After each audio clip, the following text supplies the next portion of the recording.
பொருளாதார பிரச்சனையா இருந்தாலும் சரி, போக்குவரத்து பிரச்சனையா இருந்தாலும் சரி, சகலமும் யாருக்கு? நடுத்தர மக்களுக்கு தான்.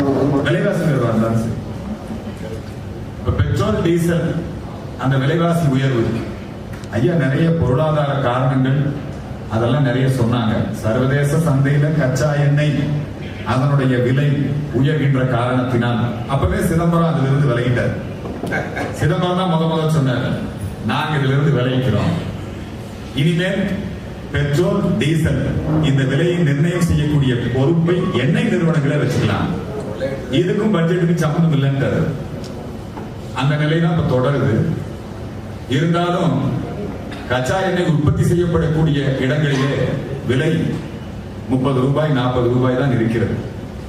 ஆனா அதுக்கு மத்திய மாநில அரசுகள் அதை பதப்படுத்த, அதை மேம்படுத்த மாநில அரசும் வரி விதிக்குது, மத்திய அரசும் வரி விதிக்குது. இதுல மத்திய அரசு 16% வரி விதிக்கிறதா சொல்றாங்க, மாநில அரசு 30% வரைக்கும் வரி விதிக்கிறதா சொல்றாங்க. ஒவ்வொரு மாநிலத்துல ஒவ்வொரு விதமான அணுகுமுறை. இப்ப பாண்டிச்சேரிக்கு போனா பெட்ரோல் டீசல் விலை ஒரு 2 ரூபா 3 ரூபா குறைவா இருக்கும் லிட்டருக்கு. ஒவ்வொரு பகுதியில ஒவ்வொரு மாநிலத்துல வெவ்வேறு விதமான வரி விதிப்புகள்.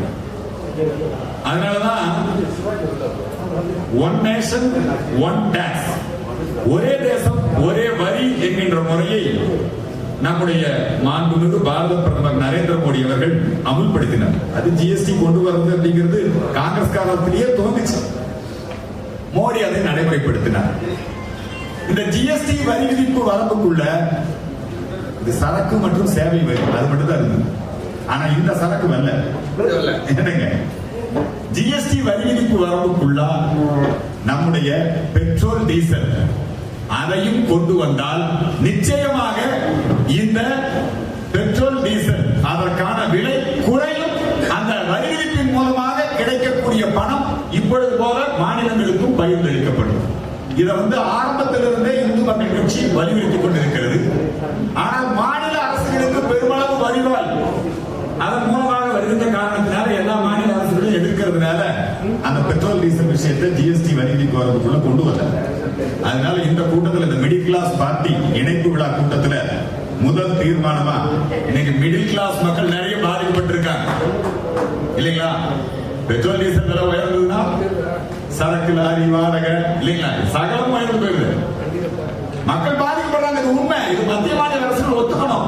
ஐயோ இல்ல சர்வதேச விலை கேட்பார் அப்படியே நீ தப்பிச்சுக்கூடாது. இதை ஜிஎஸ்டி வரி விதிப்பு வரம்புக்குள் கொண்டு வர வேண்டும். பெட்ரோலியம் மற்றும் டீசல் இந்த எரிபொருளுக்கு மாற்று எரிபொருள். இப்ப எத்தனால் கலந்த பெட்ரோல், எத்தனால் கலந்தோம்னு வச்சுக்கோங்க, அதுல நமக்கு இந்த பெட்ரோல் மாற்று எரிபொருள் அது நமக்கு பெரிய அளவுல பயனளிக்கும். இனி வருங்காலத்துல முழுக்க முழுக்க பேட்டரி வாகனங்கள், எலக்ட்ரிக் வாகனங்கள் தான் வரப்போகும். அதெல்லாம் 2030க்குள்ள சர்வதேச அளவிலேயே தடை பண்ண போறாங்க. அதனால அந்த மாற்று ஏற்பாடுகளை விரைவாக செய்ய வேண்டும். இது நிர்மலா சீதாராமன் அவர்களாக இருக்கலாம் அல்லது நம்ம எடப்பாடியா இருக்கலாம். மத்திய மாநில அரசு ரெண்டுமே இணைந்து இந்த பெட்ரோல் டீசல் விலைவாசி உயர்வை கட்டுப்படுத்தியே தீர வேண்டும் என்கின்ற கோரிக்கையை இந்த நேரத்திலே நாங்கள் முன்வைக்கின்றோம். இது முதல் தீர்மானம். மிடில் கிளாஸ் இனிமேல் இந்து மக்களுக்கு சாய்ப்பு. அதனால மிடில் கிளாஸ் மக்களுடைய தீர்மானத்தை முதல்ல போட்டுருவோம். அடுத்து இன்னொரு மிக முக்கியமான விஷயம் என்னன்னா, 2021 தேர்தல் வரப்போகுது. இந்த 2021 தேர்தல்ல நம்முடைய அகில இந்திய அளவில் இருக்கக்கூடிய தேர்தல் அதிகாரிகள் எல்லாம் இப்ப இங்க சுற்றுப்பயணம் பண்ணி தேர்தலுக்கான முன்னேற்பாடுகளை எல்லாம் ரொம்ப சிறப்பா செஞ்சுட்டு இருக்கிறாங்க. ஏற்கனவே இங்க இருக்கக்கூடிய அரசியல் கட்சிகள் எல்லாமே இந்த மின்னணு வாக்குப்பதிவு எந்திரங்களை பயன்படுத்தக்கூடாது, வாக்குச்சீட்டு முறை தான் வர வேண்டும், இந்த மாதிரியான கோரிக்கைகள் கொடுத்திருக்காங்க. நாடாளுமன்றத்திற்கும் சட்டமன்றத்திற்கும் ஒரே மாதிரியான தேர்தலை நடத்திட வேண்டும், ஒரே நேரத்தில் தேர்தலை நடத்திட வேண்டும், இதையும் கொடுத்திருக்கிறாங்க. இப்படி பல்வேறு விதமான தேர்தல் சீர்திருத்த நடவடிக்கைகள் மேற்கொள்ளப்பட வேண்டும் என்பது நம்முடைய கோரிக்கையும் கூட. தேர்தல்ங்கிறது மிகப்பெரிய செலவு. அது தேர்தல் கமிஷனுக்கு மட்டுமல்ல, நாட்டுக்கு மட்டுமல்ல, ஒவ்வொரு அரசியல் கட்சிக்கும் மிகப்பெரிய செலவு. இந்த தேர்தல் செலவுகளை குறைப்பது எப்படி, அதுக்கு என்னென்ன வழிமுறைகள், அந்த தேர்தல் சீர்திருத்த நடவடிக்கைகளை மேற்கொள்ள வேண்டும். குறிப்பாக இந்த தேர்தலில் தேர்தல் தேதி அறிவிப்புக்கு பிறகு, வேட்பாளர்கள் அறிவிப்புக்கு பிறகு அவங்களுடைய பிரச்சார செலவுகள்லாம் கணக்கு வச்சு, சட்டமன்ற தேர்தல்னா இவ்வளவு ரூபாய் செலவு பண்ணணும், நாடாளுமன்ற தேர்தல்னா வேட்பாளருடைய உச்சபட்ச செலவு அப்படின்னா 80 லட்சம் ரூபாய். சட்டமன்ற தேர்தலுக்கு எவ்வளவுங்க? 30 லட்சம் ரூபாய். உண்மையிலேயே நீங்க எல்லாம் மனசு தொட்டு சொல்லுங்க, ஆளுங்கட்சி வேட்பாளர் எதிர்கட்சி வேட்பாளர்லாம் 30 லட்சம் ரூபாய் தான் செலவு பண்றாங்களா? 30 கோடி பண்றாங்க சொல்றாரு. இந்த இவ்வளவு பெரிய தேர்தல் செலவு ஆளுங்கட்சி எதிர்கட்சி பெரிய கட்சிக்கெல்லாம் இன்னொரு வாய்ப்பு என்ன தெரியுமா? தேர்தல் அறிவிப்புக்கு முன்னதாகவே தேர்தல் பிரச்சாரத்தை நடத்திட்டு இருக்காங்க இல்லீங்களா? முதலமைச்சர் ஐயா அவர் தேர்தல் அறிவிப்பு ரெட்டை ஓட்டு கேட்டு போயிட்டு இருக்காரு.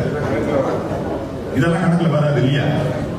அதே மாதிரி நம்மாடு எதிர்கட்சி தலைவர் ஐயா மு.க. ஸ்டாலின் அவர்கள் கிராம சபை கூட்டங்கள் மூலமாக ஒன்றிணைவோம் வா என்று இப்படி பல்வேறு பெண்களை எல்லாம் கூப்பிட்டு பெரிய பெரிய கூட்டங்களை எல்லாம் நடத்தி அவரும் தேர்தல் பிரச்சாரம் ஆரம்பிச்சிட்டாரு. கமலஹாசன் ஐயா ஹெலிகாப்டர்ல எல்லாம் போய் தேர்தல் பிரச்சாரம் பண்றாரு இல்லைங்களா? இந்த செலவுகள்லாம் தேர்தல் கணக்குல வருமா? இதெல்லாம் தேர்தல் கமிஷன் கண்காணிக்க வேண்டாமா? தேர்தல் கமிஷன் தேர்தலுக்கு முன்பாக ஓட்டு கேட்டு அவர்கள் நடத்தக்கூடிய பிரச்சார செலவுகளையும் வருங்காலத்திலே அந்த வேட்பாளருடைய கணக்கிலே அந்த கட்சியுடைய கணக்கிலே சேர்க்க வேண்டும் என்கின்ற நடைமுறையை அமல்படுத்த வேண்டும். அப்பொழுதுதான் ஜனநாயக நடைமுறை இந்த சீர்திருத்தத்தை இந்த சட்டத்தை கொண்டு வரணும். அதே மாதிரி வாக்காளர்களுக்கு பணம் கொடுப்பது, பரிசு பொருள் கொடுப்பது, லஞ்சம் கொடுப்பது, ஓட்டுக்கு பணம்னால தமிழ்நாடு ஃபேமஸ் இல்லையா? அன்பளிப்பு எப்படி வேணா சொல்லிக்கங்க. வாக்காளர்களுக்கு பணம் அதிகமா விநியோகிக்கிற காரணத்தினாலேயே இங்க தேர்தல்கள் நிறுத்தப்பட்ட வரலாறுலாம் உண்டு இல்லையா? துரைமுருகன் அவர் மகன் போட்டியிட்ட தொகுதியில நாடாளுமன்ற தேர்தல் நிறுத்தினாங்க. அரவக்குறிச்சியில தேர்தலே நடத்த முடியல. 2 ட்ரிப் 3 ட்ரிப் தேர்தல் நிறுத்தி மறுபடியும் நடத்தினாங்க இல்லையா? அப்போ வாக்காளர்களுக்கு பணம் கொடுப்பதும் குற்றம், பணம் வாங்குவதும் குற்றம். இதுக்கு சிறை தண்டனை வரை கொடுக்கக்கூடிய வகையிலே தேர்தல் கமிஷன் கடுமையான சட்டங்களை அமல்படுத்த வேண்டும். பணப்புழக்கம், தேர்தல் செலவு ஏற்கால ஆளுங்கட்சி எதிர்கட்சி இப்பவே பண்ணி முடிச்சுட்டாங்க. செட்டப்பும் முடிஞ்சு போச்சு. அப்புறம் இன்னொன்னு, நீண்ட காலமா இந்து மக்கள் கட்சி வலியுறுத்தி கொண்டிருக்கக்கூடிய மிக முக்கியமான விஷயம், இந்த கட்சி சின்னங்கள் அடிப்படையில் தேர்தல் நடத்தாதீங்க தயவு செஞ்சு. இந்த சின்னங்கள் அடிப்படையில தேர்தல் நடத்தினா அவன் பரம்பரையா நான் ரெட்டையும் தான் போடுவேன். நல்லவர் யாரு, நம்மை ஆளக்கூடிய தகுதியானவர் யாரு, வேட்பாளர் என்ன, கட்சி என்ன, தேர்தல் வாக்குறுதி என்ன, அதை பார்த்தா ஓட்டு போடலாம். சின்னம் என்ன, சின்னம் இருந்தா கட்சியை கைப்பற்றிடலாம் இல்லைங்களா? சின்னமும் கட்சி இருந்தா ஆட்சியை கைப்பற்றிடலாம். ஆட்சி அதிகாரம் இருந்தா என்ன வேணா செய்யலாம், கொள்ளையடிக்கலாம். மிடில் கிளாஸ் பார்ட்டி வேகமா பேசுறாங்க. அப்ப சின்னங்களின் அடிப்படையிலான தேர்தல் நாங்க இதுக்காக நீதிமன்றத்திலையும் முயற்சிகளை மேற்கொண்டிருக்கிறோம். கடந்த முறை நம்ம இளைஞர் கட்சி அவங்க சுயேட்சை சின்னங்கள் மோதிர சின்னத்தில் போட்டிட்டீங்க இல்லைங்களா? கொஞ்சம் எடுத்து தேர்தல் மிகப்பெரிய அளவில் அவங்களுக்கு அநீதி இழைக்கப்பட்டது. தேர்தல் சீர்திருத்தங்கள் முறையாக நடைமுறைப்படுத்தப்படாமல் இந்த ஆளுங்கட்சி எதிர்கட்சி இந்த கட்சி வேட்பாளர்களோடு அவர்களுக்கெல்லாம் பிரச்சார அனுமதி, பொதுக்கூட்ட அனுமதி எல்லாம் உடனே ஈஸியா கொடுத்துருவாங்க. ஆனா இந்த சுயேட்சை வேட்பாளர்கள், சிறிய கட்சி வேட்பாளர்களுக்கு எல்லாமே தேர்தல் கமிஷன் நியாயமா நடந்துக்கல, அது உண்மை இல்லைங்களா? அதனால தேர்தல் கமிஷன் என்பது இத்தகைய சீர்திருத்த நடவடிக்கைகளை எல்லாம் அமல்படுத்த வேண்டும். அதற்கான கோரிக்கை மனுக்களை இந்து மக்கள் கட்சியின் சார்பிலே இப்ப நான் சொன்னேன் இல்லையா, தேர்தலுக்கு முந்தைய தேர்தல் பிரச்சார செலவுகளையும் தேர்தல் பிரச்சார செலவு கணக்கிலே சேர்த்திட வேண்டும் என்கின்ற கோரிக்கை அது நம்ம மனு சமர்ப்பிக்கணும். வாக்காளர்களுக்கு பணம் கொடுப்பதும் குற்றம், வாங்குவதும் குற்றம். அதற்கு சிறை தண்டனை கொடுக்கப்பட வேண்டும். இது 2வது. கட்சி சின்னங்களின் அடிப்படையில் எந்த கட்சியா இருந்தாலும் சரிங்க, அது பிஜேபியா இருந்தா என்ன, காங்கிரஸா இருந்தா என்ன, கட்சி சின்னங்களின் அடிப்படையிலே தேர்தல் அந்த வாக்குப்பதிவு என்பது கட்சி சின்னங்கிறது தேர்தல் கமிஷனுக்கு சொந்தம், அந்த கட்சிக்கு சொந்தம் அல்ல. அந்த நிலைமையை மாற்றும். சின்னங்களின் அடிப்படையிலே நடைபெறக்கூடிய தேர்தல் உண்மையான ஜனநாயகம் அல்ல, அது முதிர்ந்த ஜனநாயகம் அல்ல. இந்த தேர்தல் முறையின் மூலமாக மக்களுடைய கருத்தை, மக்களுடைய ஆதரவை, மக்களுடைய வாக்குப்பதிவை அவங்க மறுபடியும் அந்த குடும்ப மனோபாவத்துக்கு அது முதிர்ந்த அரசியல் இல்லை. ஆகவே கட்சி சின்னங்களை தவிர்க்க வேண்டும். ஏற்கனவே கூட்டுறவு அமைப்புகள், அதே மாதிரி நம்முடைய கிராமப்புற பஞ்சாயத்துகள், இங்கெல்லாம் கட்சி சின்னங்கள் இல்லாம தான் தேர்தல் நடக்குது. அந்த முறை இந்த சட்டமன்ற தேர்தலுக்கும் வரணும், நாடாளுமன்ற தேர்தலுக்கும் வரணும். அதற்கு அடுத்தது இந்த தேர்தலில் மின்னணு வாக்குப்பதிவு எந்திரங்களை தான் பயன்படுத்த வேண்டும். வாக்குச்சீட்டு முறைக்கு போகக்கூடாது, என திருத்தோடு போட முடியாது. காலம் காலமாக இந்த வாக்காளர் அடையாள அட்டை முறை வந்த பிறகு, மின்னணு வாக்குப்பதிவு எந்திரம் வந்த பிறகு, வாக்காளர் அடையாளர் அட்டை அது நம்முடைய ஆதார் அடையாள அட்டையோடு இணைக்கப்பட்டு யாரும் திருத்தோட்டே போட முடியாது. முதல்ல அப்படி இல்லை இல்லைங்களா? ஆகவே இது ஒரு நல்ல விஷயம் தான். இன்றைய வரைக்கும் தேர்தல் கமிஷன் சேலஞ்ச் பண்ணிருக்கு இவிஎம், அது தப்புன்னு நிரூபிச்சா பரிசு தெளிவா சொல்லியிருக்காங்க. அரசு கட்சிகளுக்கு சேலஞ்ச் பண்ணிருக்காங்க. சும்மா தன்னுடைய தோல்விக்கு காரணமா, ஜெயிச்சுட்டா இவிஎம் காரணம் இல்ல, தோத்துட்டா உடனே இவிஎம் காரணம் அப்படின்னு சொல்ல ஆரம்பிச்சிடுறாங்க. ஆகவே இதை பத்தி பலரும் பேசுறாங்க. அதே மாதிரி தேர்தல் பிரச்சாரத்தின் போதும் சாதி மத அடையாளங்களை சொல்லி, அது யாரா இருந்தாலும் சரி, சாதி மத அடையாளங்களை சொல்லி எல்லாம் அந்தந்த வழிபாட்டு தலங்கள்ல கூட்டம் போட்டு அந்த மதத்தினுடைய தலைவர், அந்த மதத்தினுடைய அவங்க அங்க இருக்காங்க இல்லையா, பூசாரின்னு சொல்லுவாங்க, போப்புன்னு சொல்லுவாங்க, பிஷப்னு சொல்லுவாங்க, அல்லது பள்ளிவாசல்ல அவங்களுடைய அந்த தலைவர், இவங்க எல்லாம் யாருக்கு ஓட்டு போடணும் மதக்கட்டளை பிறப்பிக்கிறாங்க. கோயில்ல அப்படி மதக்கட்டளை பிறப்பிச்சு நீங்க கேட்கறது இல்ல, என்னங்க மதக்கட்டளை பிறப்பிக்கிறார்கள். சர்ச்சுகளில், மசூதிகளில் மதக்கட்டளை பிறப்பித்து நம்ம இது இயேசுவின் பேரால ஜெபம் செஞ்சிருக்காங்க. இவங்களுக்கு தான் ஓட்டு போடணும், இவங்களை தோக்கடிக்கணும், இப்படியான அந்த விஷயங்கள்லாம் நடந்துகிட்டு இருக்கு. இதெல்லாம் ஏற்கனவே தேர்தல் விதிமுறைகளின்படி மிகப்பெரிய குற்றம். இதன் மீதெல்லாம் நடவடிக்கை எடுக்க வேண்டும். இந்த தேர்தல் சீர்திருத்தம் தொடர்பாக இந்து மக்கள் கட்சி தேர்தல் ஆணையத்தின் கவனத்திற்கு இந்த விஷயங்களை எல்லாம் எடுத்து செல்லும் என்பதை இந்த நேரத்திலே தெரிவித்துக் கொள்கின்றேன். வருகின்ற 26ஆம் தேதி இப்ப ஓட்டு கேட்டு போகும்போது தேர்தல் வாக்குறுதி கொடுக்குறாங்க. எடப்பாடி பழனிசாமி ஐயா இன்னைக்கு நதிநீர் இணைப்பு, தமிழக நதிநீர் இணைப்பு நீண்ட காலமாக கிடப்பிலே போடப்பட்டிருக்கின்ற அந்த திட்டத்திற்கு காவேரி, குடகனாறு இல்லைங்களா, வைகை, நொய்யல், இதெல்லாம் அப்துல் கலாம் அவங்க இந்த ஒரு பெரிய தமிழகத்து நதிநீர் இணைப்பு திட்டத்தை, கங்கை காவிரி இணைப்பு திட்டம், தீபகற்ப நதிகள் இணைப்பு திட்டம், கோதாவரி காவிரி இணைப்பு திட்டம், இது நடைமுறைப்படுத்தப்படும் சொல்லி மத்திய அரசாங்கம், மோடி அரசாங்கம் அறிவித்திருக்கிறது. அதுக்கு நாம் எல்லாம் வரவேற்பு தெரிவிச்சுக்கிறோம். இந்த தேர்தலில் அத்திக்கடவு அவிநாசி திட்டம், இப்படி பல்வேறு விதமான விஷயங்களை நான் நிறைவேற்றி இருக்கிறேன், நான் விவசாயி, நான் இத்தனை இந்த மாதிரியான சாதனைகளை செய்திருக்கிறேன் அப்படின்னு எடப்பாடி ஐயா தன்னுடைய அரசாங்கத்தினுடைய சாதனைகளை சொல்லி பிரச்சாரம் வந்தாரு. ஸ்டாலினுக்கு பதிலடி கொடுக்கிறார். ஆனா ஸ்டாலின் என்ன சொல்லி பிரச்சாரம் பண்றாருன்னா, நான் வந்தா நகைக்கடனை தள்ளுபடி பண்ணுவேன், நான் வந்தா வங்கி கடனை தள்ளுபடி பண்ணுவேன், இதெல்லாம் சொல்றாரு. இவருக்கு முதலமைச்சர் ஆகணும்னு அவர் சொல்றாரு. ஆனா மத்திய அரசாங்கத்தோட அதிகாரம் என்ன, மாநில அரசாங்கத்தோட அதிகாரம் என்ன? நான் நீட் தேர்வை ரத்து பண்ணுவேன்னு சொல்றாரு. அது முடியுமா? வாக்காளர்களை முட்டாளாக, இவர் முட்டாள், அது ஒத்துக்கலாம். மத்திய அரசு அதிகாரம் என்ன, மாநில அரசு அதிகாரம் என்ன? நான் இந்த குடியுரிமை சட்டத்தை வாபஸ் வாங்கிடுவேன். யாருங்க? ஸ்டாலின். இவர் எப்படி வாபஸ் வாங்க முடியும்? நாடாளுமன்றத்தில் நிறைவேற்றப்பட்ட சட்டம். நான் நீட் தேர்வை வாபஸ் வாங்கிடுவேன். இப்படி பல்வேறு விதமான இவருக்கு ஸ்டாலின் மிக மிக பொய்யான வாக்குறுதிகளை கொடுத்து மக்களை ஏமாற்றக்கூடிய, ஏற்கனவே நாடாளுமன்ற தேர்தலில் மக்களை நம்பலாம். ஊடகங்கள்லாம் பெரிய அளவில் அதுக்கு பிரச்சாரம். அதுக்கு என்ன ஐபேக் ஒரு கம்பெனி 350 கோடி ரூபாய். எந்த சமூக வலைதளத்துல பேஸ்புக்க திறந்தாலும் சரி, வாட்ஸ்அப் குழுக்களை பார்த்தாலும் சரி, ட்விட்டரை பார்த்தாலும் சரி, எல்லாமே அவங்கதான். உடனே ஸ்டாலின் தான் வர்றாருன்னு பாட்ட ஆரம்பிச்சு எங்க பார்த்தாலும் அவங்க பிரச்சாரம் தான். இந்த தேர்தலையே ஒரு கார்பரேட் அவங்க நடத்துற மாதிரி ஸ்டாலினுடைய பிரச்சாரம். அதே மாதிரி தான் எதெல்லாம் மத்திய அரசாங்கத்துடைய திட்டங்கள் இதெல்லாம் பத்தி நிறைய அவதூறு பிரச்சாரத்தை அவர்கள் செய்கின்றனர்.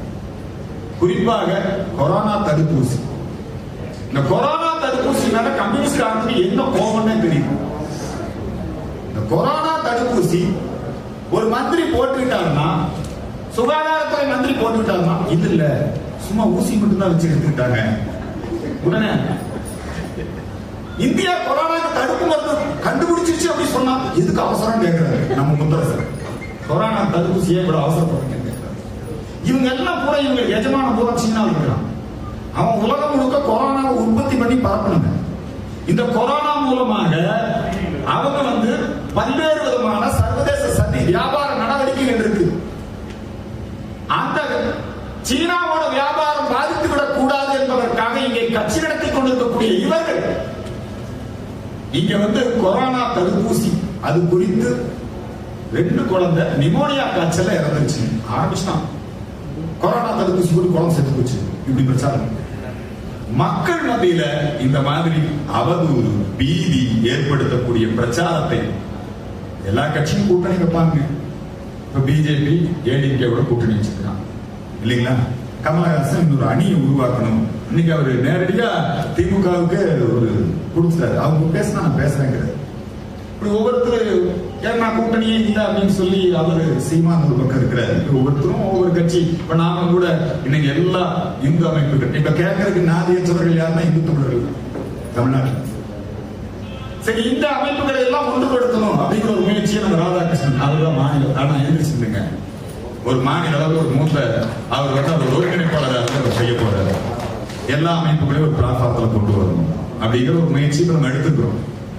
ஆனா உள்நாட்டில் இருக்கிற இயக்கங்களோட சேர்ந்து செயல்படலாம், உள்நாட்டில் இருக்கிற கட்சிகளோடு சேர்ந்து செயல்படலாம். மாநில கட்சி தேசிய கட்சியோட கூட்டு வைக்கட்டும், தேசிய கட்சி இங்க இந்தியாவில் பதிவு செய்யப்பட்ட கட்சியோட கூட்டு வைக்கட்டும். ஆனா இங்க இருக்கிற ஒரு சில கட்சிகள் அவன் பாகிஸ்தானோட கூட்டணி வச்சுக்கிட்டு இங்க செயல்பட்டு இருக்கிறான். SDPI popular front of India போன்ற ISIS அமைப்போடு தொடர்புடையவர்களோடு கூட்டணி வைத்துக் கொண்டு இது மிகப்பெரிய ஆபத்து இல்லையா? சீனாவோட கூட்டணி வச்சுட்டு இந்திய தேர்தலை சந்திக்கிறானுங்க. அப்படித்தான் திசா ரவி கைது செய்யப்பட்டிருக்கான். ஐயோ 21 வயசு. உடனே ட்விட்டர்ல திட்டுறாங்க, கருத்துரிமை பத்தி பேசுறாங்க. 21 வயசு தான், நாங்கள் இல்லைன்னு சொல்லல.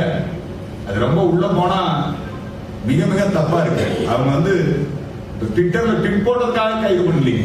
அவங்க செஞ்சிருக்கிற தேச விரோதம், தேச துரோகம்.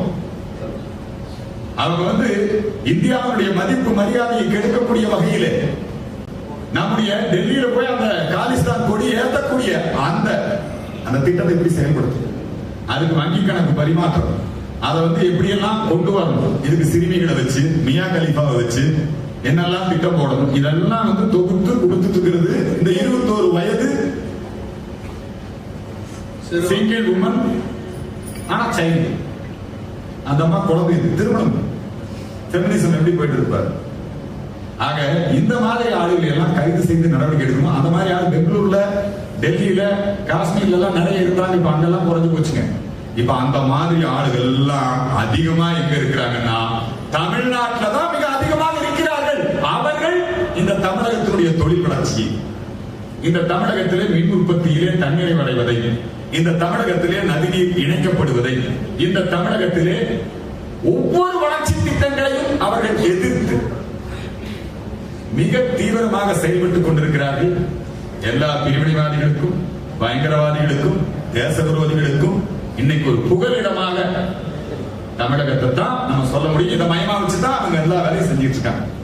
இவங்களுக்கு மத்தியில நம்ம தேர்தலை சந்திக்கிறோம். இந்த தேர்தலில் நல்லவர்கள் ஒன்று கூட வேண்டும். தமிழகத்திலே நல்லாட்சி வர வேண்டும். ஜனநாயகம் பணநாயகமாக மாறிவிடக் கூடாது. இதற்கான ஒரு நிலைப்பாட்டோடு இந்து மக்கள் கட்சி நாங்க ஒரு பெரிய முயற்சி எடுத்தோம். மாற்று அரசியல், ஆன்மீக அரசியல், இந்த ஒரு பெரிய நல்ல முயற்சி எடுத்தோம். இந்த ரஜினிகாந்த் அவர்களுடைய அந்த ஆன்மீக அரசியல் திராவிட இயக்கத்திற்கு மாற்று இப்ப இல்லைன்னா எப்பவும் இல்லை. ரொம்ப உற்சாகத்தோடு நாங்கள் எல்லோரும் அந்த காரியத்திலே ஈடுபட்டோம். பரவாயில்ல, தமிழ்நாட்டுக்கு ஒரு விடிவு காலம் வரப்போகுது. ஆனா சூப்பர் ஸ்டார் ரஜினிகாந்த் அவர்கள் தன்னுடைய உடல்நிலை, கொரோனா, இந்த விஷயங்களை எல்லாம் சொல்லி தான் கட்சி துவக்க போவதில்லை, தான் அரசியலில் ஈடுபட போவதில்லைன்னு அறிவிச்சிட்டார். இப்ப பழையபடி என்ன போச்சுன்னா திமுக வெர்சஸ் அதிமுக அந்த சூழ்நிலை தான் இன்னைக்கு தமிழகத்தில் ஏற்படுது. இதுக்கு மத்தியில திமுக என்ன பாதையில பயணிக்கிறதோ அதே மாதிரியான அந்த பாதையில தான் அதிமுகவும் தங்களை திராவிட கட்சிகள் என்று நிரூபித்துக் கொள்வதற்காக அவங்களும் இப்ப நம்முடைய தேசபக்தர்களின் குரலை ஏற்பதில்லை. எங்க ஊர்ல பிரச்சாரத்துக்கு வர்றாரு எடப்பாடி ஐயா. அவர் பிரச்சாரம் எல்லாம் பண்றாரு, என்னெல்லாம் பண்ணணும்னு சொல்றாரு. மாலை நேரத்துல இஸ்லாமிய அமைப்புகளை எல்லாம் கூப்பிட்டு பேசுறாரு. பேசட்டும், தப்பு இல்லை, அவங்களுக்கு சலுகை கொடுக்கட்டும், மைனாரிட்டி என்னவோ நீங்க செய்யணும். ஆனா அவங்க குறையெல்லாம் கேட்கறீங்க, ஏன் இந்துக்களுடைய குரல் கேட்கக்கூடாது? நம்முடைய பிரச்சாரம், நம்முடைய விளம்பரம், நம்முடைய பொதுக்கூட்டம், நம்முடைய ஊர்வலம், நம்முடைய அடிப்படை ஜனநாயக உரிமைகள் பல நேரங்களில் காவல்துறையால் தடுக்கப்படுகிறது. இதுக்கு எனக்கு ரொம்ப நான் மிகவும் மதிக்கக்கூடிய ஒரு முதலமைச்சர் மாண்புமிகு தமிழக முதல்வர் எடப்பாடி பழனிசாமி ஐயா அவர்கள். அவரிடத்துல ஒவ்வொரு முறை போகிற பொழுதும் நான் அவருக்கு இந்த விஷயங்களை எல்லாம் சொல்லுவேன். ஆனா அவங்க தேர்தல் நிலைப்பாடு என்று வருகிற பொழுது அதே மைனாரிட்டி அப்பீஸ்மெண்ட் பாலிசி அப்படிங்கிறத இப்ப கையில் எடுத்திருக்காங்க. இன்னும் நெருங்க நெருங்க அவங்க அதை மாத்திக்கணும். இல்லைன்னா நாம அவர்களை ஆதரிப்பது குறித்து மறுபரிசீலனை செய்ய வேண்டியது வரும். இந்து அமைப்புகளுக்கு, தேசிய அமைப்புகளுக்கு, நாட்டுக்காக உழைப்பவர்களுக்கு தடை என்பது நியாயமானதல்ல. நடவடிக்கை எடுத்தா ரெண்டு தரப்புலையும் எடுக்கணும். ஒரு கட்டுக்கு வேணா ஒரு கட்டுக்கு சுண்ணாம்பு, அந்த நிலை இருக்கக்கூடாது. பிஜேபி அவங்க தோழமை கட்சியாக இருக்கிற காரணத்தினால நீங்க ஒரு 3 நாளைக்கு முன்னாடி ராமர் கோயில் கட்டுவதற்கு நிதி சமர்ப்பணம் செய்யக்கூடிய நிகழ்ச்சி, அதற்காக ராம ரத யாத்திரை மதுரையில் இவங்க அனுமதி கொடுக்க மாட்டாங்கன்னு தெரிஞ்சுதான் நீதிமன்றத்துக்கும் போறாங்க. நீதிமன்றத்திலேயே ரத யாத்திரை நடத்தலாம்னு சொல்றாங்க. ஆனால் இந்த அரசாங்கம் அந்த ரத யாத்திரையை தடுத்து நிறுத்தி என்ன நியாயம்? அதே நேரத்தில் தேவையற்ற சக்திகள் SDP, popular front of India போன்ற அந்த சக்திகளை வளர்த்து விடுகிறது. இதுல இந்த கிறிஸ்டியன் மிஷனரிஸ் ரொம்ப ஸ்ட்ராட்டஜிக்கலா ஒர்க் பண்றாங்க. நான் 2 நாளைக்கு முன்னாடி ஒரு விஷயத்தை பார்த்தேன். அனைத்து மத வழிபாட்டு தலங்களிலே அந்த சொத்துக்களிலே குடியிருப்பவர்களுக்கு ஒரு சங்கம். அந்த சங்கத்துக்கெல்லாம் யார் தலைவர் தெரியுமா? கம்யூனிஸ்ட் கட்சி, திமுக, இவங்கெல்லாம். ஏன் தெரியுமா? எடப்பாடி அரசாங்கம் ஒரு சட்டத்தை கொண்டு வந்தார்கள், கோவில் நிலங்கள் ஏழைகளுக்கு பகிர்ந்தளிக்க வேண்டும். அந்த சட்டத்துக்கு நாங்க இந்து மக்கள் கட்சி போய் நீதிமன்றத்தில் தடை உத்தரவு வாங்கிடுவோம். ஆக்கிரமிப்பாளர்களே கொடுத்துடணும்னா உத்தரவு. கோயில் நிலங்களை ஆக்கிரமிப்பாளர்களுக்கே கொடுப்பது என்பது அவங்க கண்ணோட்டம். இப்ப அப்படின்னா இப்படி நாம தடை உத்தரவு வாங்குறோம் இல்லையா, உடனே அவங்க எல்லாம் ஒரு ஸ்ட்ராட்டஜி வச்சுட்டாங்க. நாங்க எல்லா மத வழிபாட்டு தலங்களையும் தான் கொடுக்க சொல்றோம், கோயில் நிலங்களை மட்டும் நாங்க கொடுங்கன்னு சொல்லல. அதுக்காக அப்படி இப்பவுமே முத்தரசன் இந்த மாதிரி ஆளுங்க ஒரு கம்யூனிஸ்ட்காரங்க எல்லாம் இப்படி ஒரு நாங்க மதசார்ப சொல்றோம், நாங்க எல்லாத்துனாலையும் நாங்க நடவடிக்கை எடுக்கிறோம். மசூதி சொத்துல இருந்தானா அவனுக்கு கொடுத்துரு, கோயில் சொத்துல இருந்தானா அவனுக்கு. என்னது கடத்தேங்காய் எடுத்து வடிப்பிள்ளையாரு உடைக்கிறதுக்கு இங்க யாரு? இப்படி பல்வேறுமான ஸ்ட்ராட்டஜியில அவங்க வேலை செஞ்சுட்டு இருக்காங்க. அதனால இதையெல்லாம் தடுக்கணும். நாம தேர்தல நம்முடைய ஸ்ட்ராட்டஜி, நம்முடைய அணுகுமுறை, தேர்தல் நம்முடைய நிலைப்பாடு.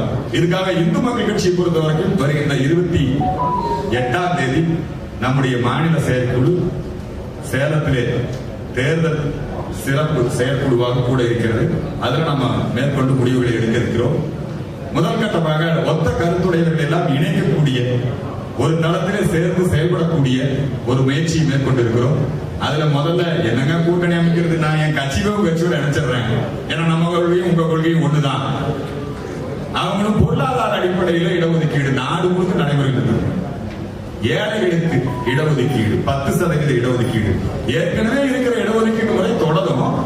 ஆனா ஏழைகளுக்கு இதுவரைக்கும் இடஒதுக்கீட்டின் பலனை ஒரு முறை கூட அனுபவித்திராத அவர்களுக்கு இந்த பொருளாதார அடிப்படையில் நாடு முழுக்க எல்லா மாநிலமும் காங்கிரஸ் ஆளுகின்ற மாநிலம், கம்யூனிஸ்ட் ஆளுகின்ற மாநிலம் எல்லாத்தையும் நடைமுறைப்படுத்தலாம்.